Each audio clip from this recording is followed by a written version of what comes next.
সেদিন আমি মা দাদা মিলে প্ল্যান করলাম যে আমরা সবাই মিলে যাব শিবশক্তি ধাম, যেটা গোপাল মাঠের কাছে। আমি এই জায়গাটা আগে কোনো দিন আসিনি, তো যেমন প্ল্যান তেমনই কাজ, চলে এলাম শিবশক্তি ধামে। জায়গাটা আমার এত পছন্দ হয়েছে, জায়গাটা ভীষণ খোলামেলা, ভীষণ পরিষ্কার এবং খুব ওয়েল মেনটেন একটা জায়গা।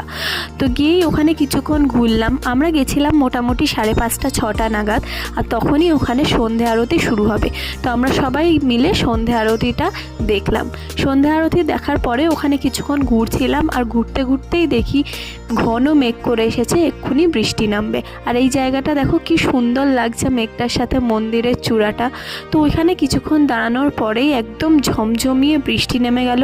তো যথারীতি আমরা ওখান থেকে বেরিয়ে গেলাম। আর বাইরে বেরিয়েছি, কিছু পেট পুজো না করলে হয়, তো সোজা চলে গেলাম চাট খেতে। তো গিয়েই আমরা 3জন মিলে একটু চাট অর্ডার করলাম, চাট খেলাম। এইভাবেই সন্ধ্যাটা আমরা সেদিনকে এনজয় করলাম। তোমাদের